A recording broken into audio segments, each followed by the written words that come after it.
레위기 27장 28절에서 마지막 34절까지 제가 봉독하겠습니다.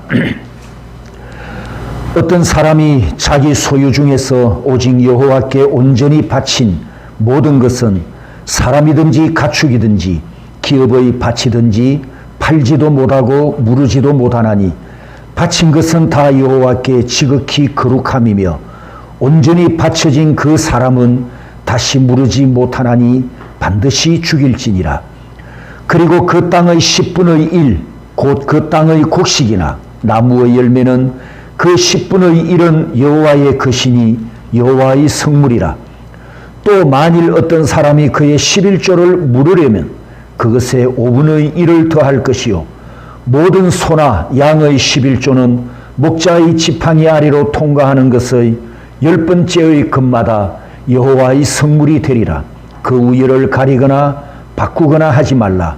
바꾸면 둘 다 거룩하리니 무르지 못하리라. 이것은 여호와께서 시내산에서 이스라엘 자손을 위하여 모세에게 명령하신 계명이니라. 아멘. 긴 시간 동안 레위기 강의를 할 수 있도록 인도해 주신 우리 하나님께 먼저 영광을 올려드리고 또 1년 반 가까이 여러분이 인내하면서 이 메시지를 경청해 주신 것도 여러분에게 감사를 드립니다. 오늘 이 마지막으로 너는 내 것이라 두 번째 시간 이 메시지로 레위기 강의를 74강으로 마치겠습니다. 레위기 27장 1절에서 8절까지 보면 지난 시간에도 잠시 말씀을 드렸습니다만 오늘은 이 서원 규례에 대해서 조금 더 자세하게 살피고 이 말씀이 우리에게 주는 메시지, 레위기를 통해서 어떤 복음을 여러분이 붙들어야 하나 이것을 마지막 결론을 내리도록 합니다. 이 서원 규례, 즉 서원에 대한 속전을 말씀하고 있는데 구약 성도들이 자원하여 헌금을 성전에 바칩니다. 그러면 그 헌금을 받은 제사장들이 생활비로 쓰기도 하고 성전을 관리하고 성전을 유지하고 또 성전을 보수하는데 성전 사역비로 서원 헌금이 사용되었습니다. 그 서원 헌금에는 백성들이 자기 자신을 드리기도 하고 내가 지금 살고 있는 주택을 바치기도 하고 가축, 토지 등 다양한 것을 서원했는데 물건을 서원했으면 그 물건 값을 환산한 현금을 하나님께 바쳤습니다. 그리고 도표를 보시면 사람을 하나님 앞에 바치겠다고 서원하면 이 도표에 정리되어 있는 것처럼 그 사람의 노동력 인건비로 환산을 해서 헌금을 하게 했는데 이것을 따라서 합니다. 생명의 속전, 생명의 속전 이렇게 이름을 붙입니다. 참고로 1세겔, 1세겔은 당시 노동자 한 달 월급이고 자 20세 남자를 보십시오. 20세 남자 20세에서 60세까지 남자는 얼마죠? 50세겔입니다. 이 50세겔은 4년치 월급에 해당합니다. 그러면 현재 노동자 월급을 250만 원이면 최저임금쯤 되나요? 그렇게 한번 계산을 해 보겠습니다. 현재 노동자 월급 250만 원을 5년치 즉 50세겔을 계산하면 1억 2,500만 원이라고 하는 금액이 됩니다. 여러분 지금도 1억 2,500만 원은 큰 돈입니까? 지금도 큰 돈입니까? 그러면 지금부터 3,500년 전에 1억 2,500만 원의 가치는 얼마나 됐을까요? 계산이 되겠습니까? 안 되겠습니까? 안 되죠. 상상을 초월하는 금액의 헌금입니다. 헌금. 즉 속전값을 큰 금액으로 정하신 것은 사람의 생명이 그만큼 귀하다. 비싼 생명이다. 이것을 하나님께서 가르치십니다. 자, 이렇게 하나님께서 생명의 속전값을 굉장히 높은 금액으로 정하신 하나님의 의도와 목적 두 가지가 있습니다. 첫 번째, 따라서 합니다. 서원을 남발하지 말아라. 하나님의 은혜가 감사해서 하나님께 내 마음을 다 바쳐서 서원을 하되 남발하지 마라. 지혜롭게 작정해라. 그런 뜻이 담겨 있습니다. 여러분 27장을 다 읽어보셨는지 모르겠는데 27장 전체를 읽어보면 이런 사람이 등장합니다. 하나님께로 헌금을 하기로 작정했단 말입니다. 했다가 물고 싶어요. 그래서 취소하는 사람도 있고 또 특상품을 서원했다가 도중에 마음이 바뀌어가지고 2등품, 3등품으로 바꾸어서 하나님께 바치는 사람도 있었습니다. 아마 그때 당시 구약 성도들 중에도 사도행전에 나오는 아나니아 삽비라 잘 아시죠? 그 부부 같은 성도가 모세 시대에도 아마 많았던 것 같습니다. 27장을 읽어보니까. 그래서 하나님께서 하신 말씀, 의도가 서원하기로 하나님과 작정한 것은 반드시 바쳐야 하지만 지혜롭게 해라. 이 진리를 가르칩니다. 전도서 5장 4절에서 6절까지 보면 하나님께 서원했으면 더디게 하지 말고 갚으라. 반드시 갚으라. 이렇게 말씀하셨고 5절과 6절을 보십시오. 붉은 글씨 서원하고 갚지 아니하는 것보다 서원하지 아니하는 것이 더 나으니 내 입으로 내 육체가 범죄하게 하지 말아라. 이렇게 하나님께서 말씀하지 않습니까? 우리가 하나님께 헌금을 서원하기로 작정하는 것은 은혜를 충만하게 받았던 또 감정이 충만해졌던 아무튼 감사하는 마음에 하나님께 내가 바치겠습니다. 이렇게 작정한단 말이죠. 그러면 성경은 작정했으면 반드시 헌금해라. 그리고 더디게 하지 말아라. 이렇게 강조합니다. 왜 더디게 하지 말라 하셨을까요? 약속을 왜 빨리 지키라 하셨을까요? 성도 여러분, 서원해놓고 시간이 흐르면 하나님의 마음이 변합니까? 내 마음이 변합니까? 내 마음이 변하지요. 시간이 흐르면서 마음이 변해가지고 서원을 취소하고 싶거나 아니면 살찐 양을 바치기로 했다가 3등품으로 살짝 바꾸면 전도서 5장 6절에 내 입으로 내 육체가 범죄하니라. 하나님 앞에 거짓 행위가 되기 때문에 약속을 어기려면 차라리 서원하지 말아라. 그것이 지혜롭다라는 말씀입니다. 서원을 지키지 않으면 입으로 거짓말하는 죄가 되고 하나님께 드리기로 했던 헌신과 예배를 멸시하는 악이 되어서 바로 아나니아와 삽비라 부부가 작정을 했다가 바꾸고 나서 무슨 책망을 받았죠? 베드로 사도에게 성령을 속이는 죄라고 이렇게 책망을 받았단 말입니다. 그래서 지혜롭게 하라는 거죠. 두 번째 하나님의 의도와 목적은 높은 금액의 속전값은 사람의 힘으로 갚을 수 없다는 진리를 가르쳐 줍니다. 죄인은 자기 생명값을 갚을 수 없으니 대속자가 필요합니다. 13절, 15절, 19절에 보면 가축, 주택, 토지 이런 물건을 서원했다가 다시 물으고 싶으면 하나님이 뭐라고 말씀하셨느냐 하면 물으고 싶냐? 그러면 그 정가 금액의 5분의 1을 더해야 물을 수 있다. 더 많은 헌금을 하나님께서 요구하신 것을 보게 됩니다. 즉 기업을 되찾고 노예로 팔렸던 사람을 되찾을 때 등장하는 단어가 구약 복음이 담긴 고엘이었지 않습니까?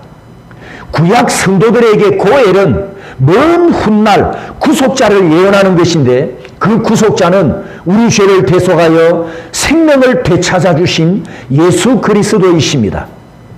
즉 구약 생명의 속죄는 신약에 우리 죄를 속량하시고 죽었던 생명을 다시 살려주시는 예수 그리스도의 대속을 미리 보여주는 구약 복음입니다. 그래서 구약 서원 규례는 구약 성도들의 삶의 중심이 항상 하나님의 성전에 있었음을 우리에게 가르쳐 줍니다.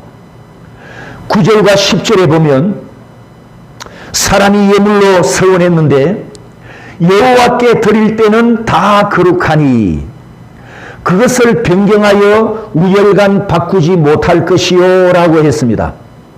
가축 중에 특상품 양 한 마리를 바치기로 서원했다가 가만히 생각해 보니까 아까워서 2등품, 3등품으로 바꾸면 안 된다는 뜻입니다.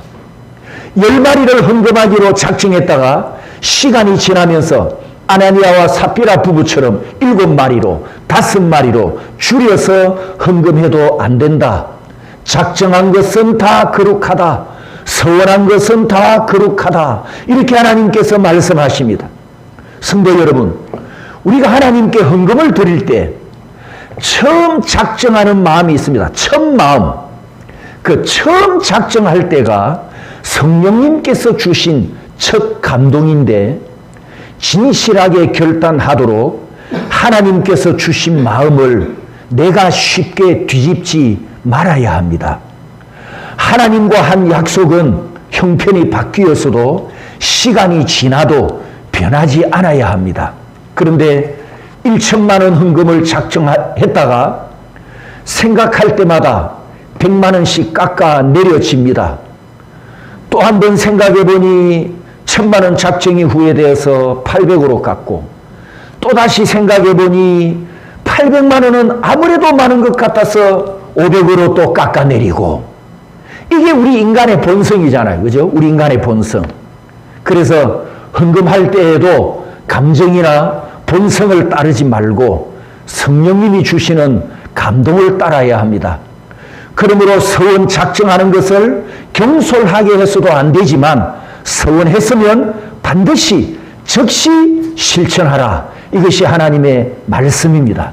왜냐하면 하나님은 우리의 입술보다도 신실함을 기뻐하시기 때문입니다. 성도 여러분, 이제 여러분이 이 세상을 살다가 우리 연세 드신 분들은 천국 가실 날이 하루하루 가까이 다가오고 있습니다. 내 인생의 마지막이 다가오면 가족들에게 무슨 말을 남기게 될까요? 혹시 우리 연세 드신 장로님, 군사님들 유언을 혹시 준비해 놓으셨습니까? 마지막에는 누구든지 가장 중요한 말을 남기는 것이 일반입니다. 가령 자녀를 많이 둔 부모는 눈을 감기 직전에 얘들아 너희들이 서로 사랑하구라. 제발 좀 싸우지 말아라. 이런 유언을 많은 자녀들에게 남길 수 있겠죠. 또 아니면 예수 믿는 자녀를 둔 부모들은 하나님을 경외하거라. 이렇게 중요한 유언을 남길 수도 있겠죠. 제가 왜 유언을 이야기하느냐 하면 지금 레위기 결론을 말씀드리기 위함입니다.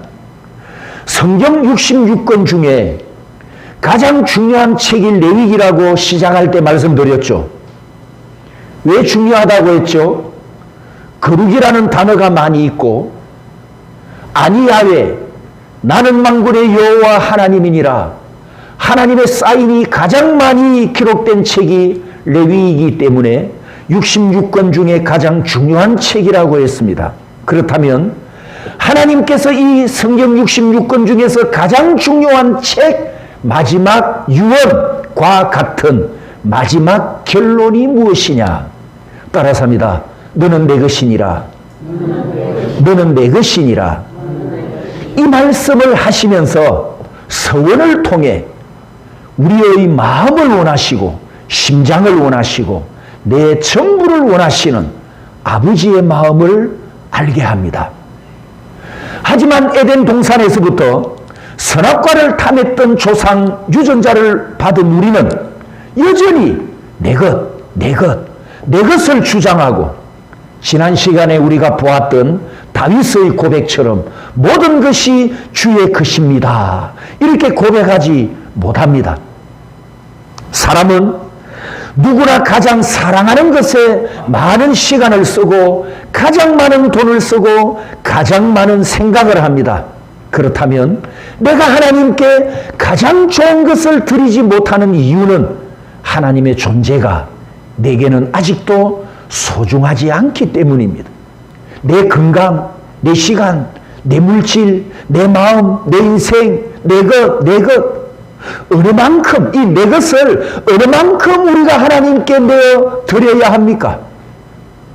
내가 가장 사랑하고 가장 아끼고 가장 귀하게 여기는 것을 하나님께 기쁨으로 바친다면 그만큼 하나님을 사랑한다는 증거가 됩니다. 복음서에 예수님을 만나 용서받은 한 여인이 가장 귀한 향유 옥합을 가져와 깨뜨려서 예수님의 발을 닦고 발을 씻은 그 여인의 헌신처럼 가장 사랑하고 가장 아끼고 가장 귀하게 여기는 것을 하나님께 바친다면 나는 그만큼 하나님을 사랑한다는 증거입니다. 그런데 하나님은 오늘 이 레위기 말씀을 통해서 우리에게 너 일부를 달라 이렇게 말씀하지 않으시고 따라서 합니다. 너는 내 것이니라. 결론이 이것이기 때문에 하나님은 우리에게 전부를 달라고 하십니다.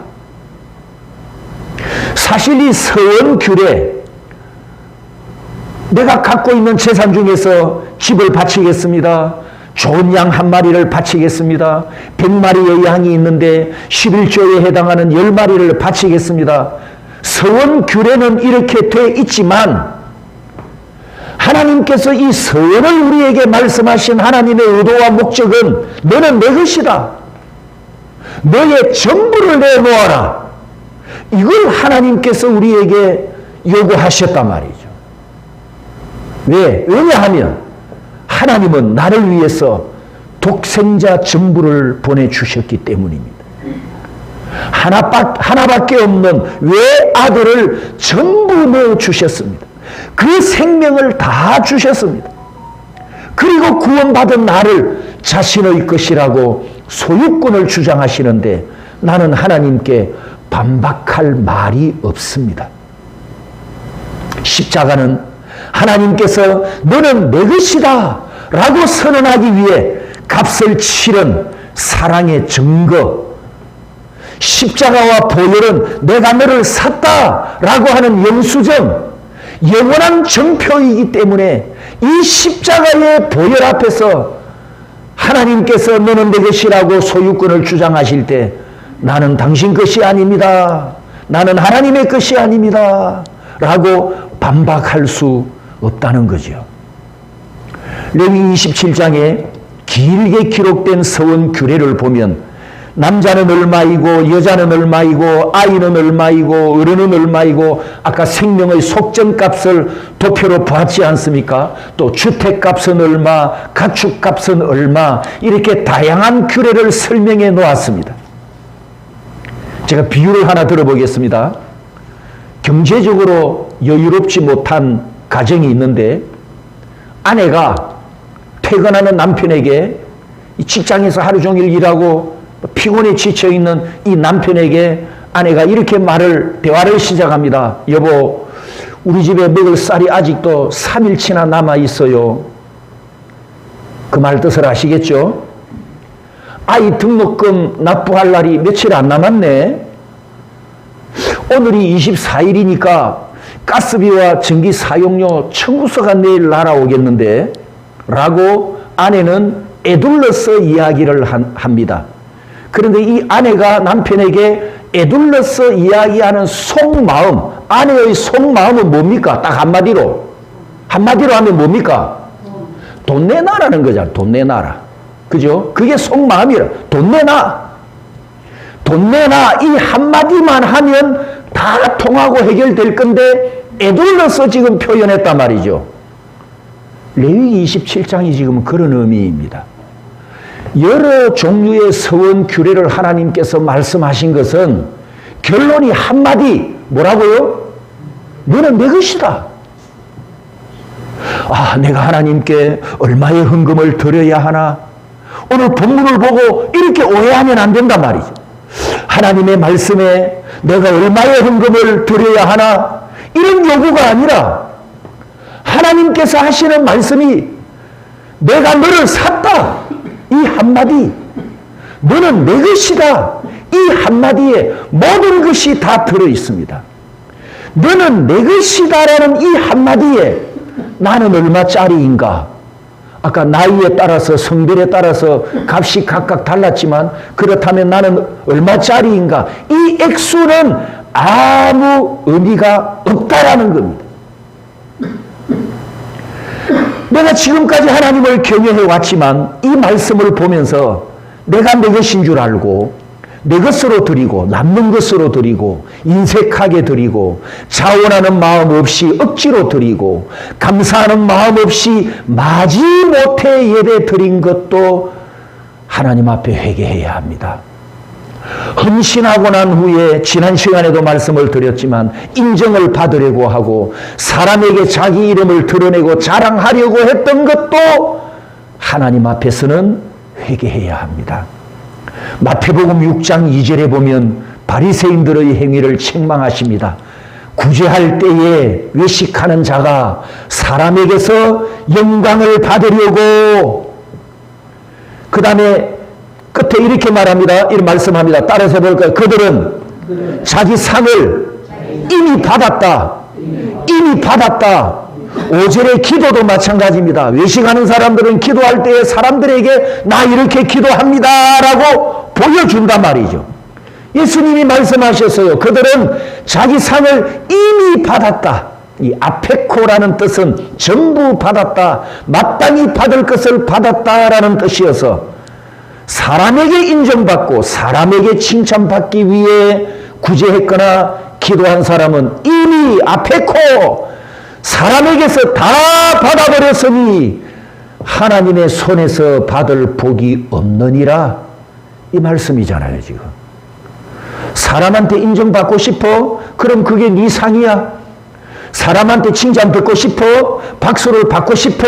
그게 너 상이야. 그러니 하나님께서는 줄 게 없답니다. 이미 다 받았으니. 그게 아페코, 이미라는 뜻입니다. 성도 여러분, 우리가 이 세상에 태어났을 때 2000년 전에 하나님께서 독생자를 이 땅에 보내주셨는데, 여러분 2000년 전에는 내가 어디 있었습니까? 여러분 2000년 전에 어디 있었습니까? 할 말이 없죠. 대답할 말이 있어야 하지. 할 말이 없습니다. 그죠? 2000년 전에 내가 어디 있었습니까? 그런데 성경은 이렇게 표현합니다. 우리가 아직 연약할 때에, 8절에는, 로마서 5장 8절에는 우리가 아직 죄인 되었을 때에, 여러분 태어나지도 않은 나를 위해 2000년 전 예수님을 보내주셨습니다. 할렐루야. 태어나지도 않은 나를 위해 2000년 전 예수님께서 십자가에 못 박히셨습니다.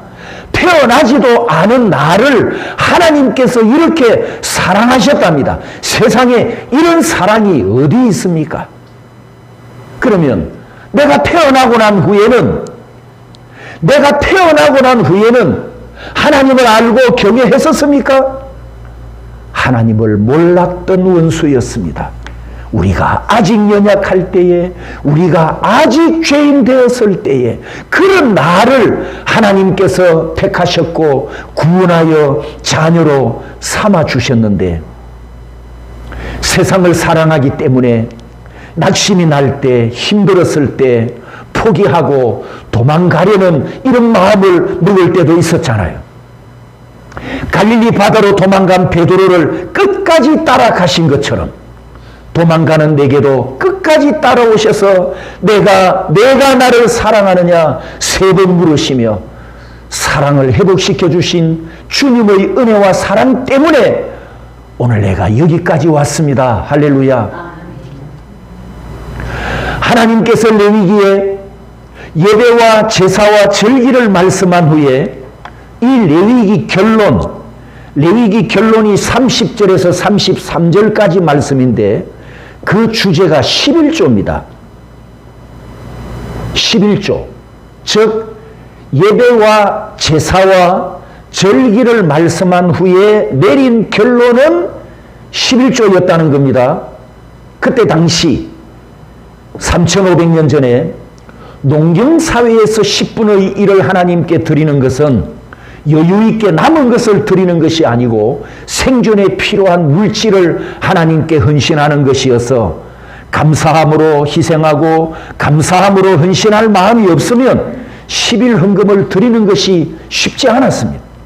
그러므로 그 시대에 11조를 하나님께 드렸다는 것은 하나님을 향한 진정한 신앙 고백과 같았단 말입니다.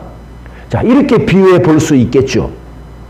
재산 10억을 가진 사람이 1억을 11조로 바치는 것과 총 재산 100만 원 뿐인 사람이 10만 원 11조를 바친다면 누가 더 쉽고 간단합니까?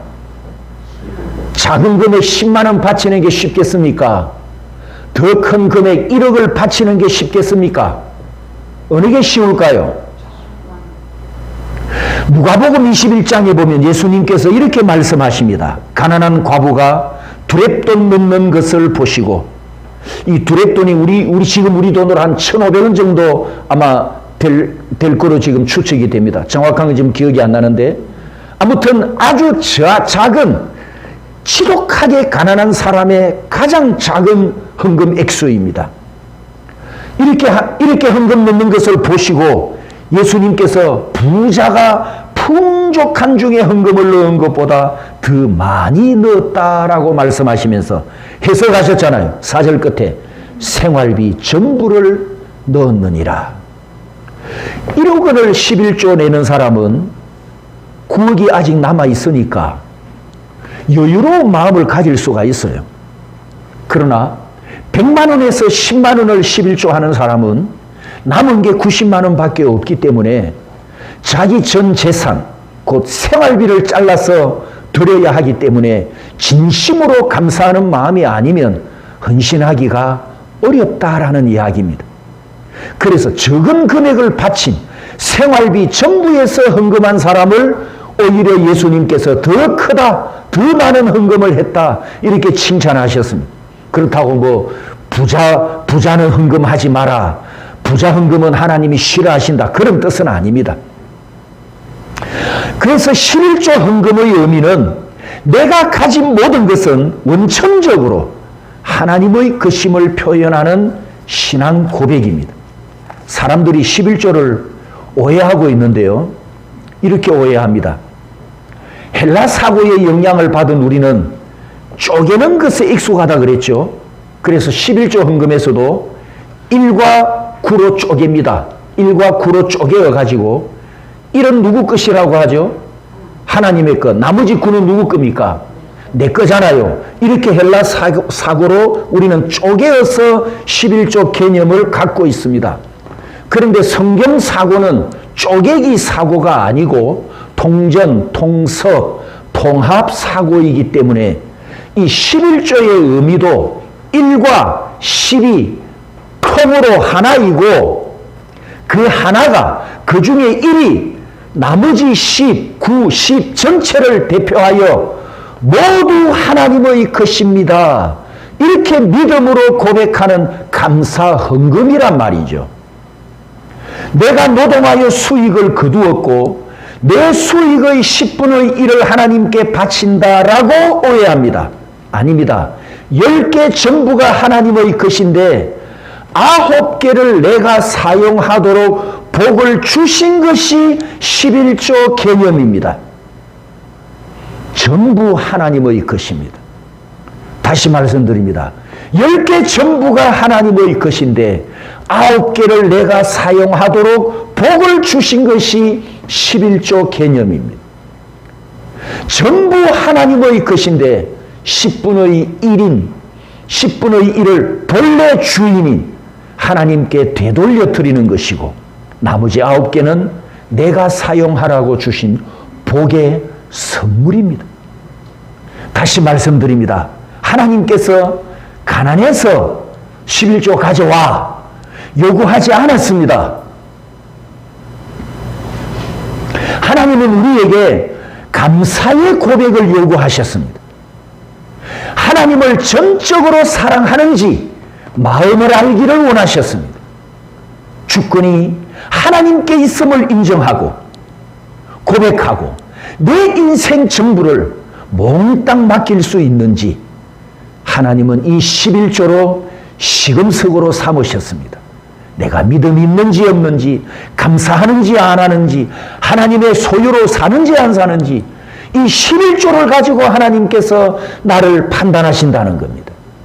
그러니 우리가 하나님 앞에 구원의 은혜를 받고 독생자를 이 땅에 보내주신 하나님의 사랑을 받고 빚진 자가 되었다면, 내가 하나님께 구속받은 하나님의 것이 된 하나님의 소유인 것을 믿는다면, 인정한다면, 우리는 늘 하나님 앞에 내 전부를, 내 마음, 내 심령, 내 전부를 하나님께 감사함으로 드리는 헌신자로 살아가야 합니다.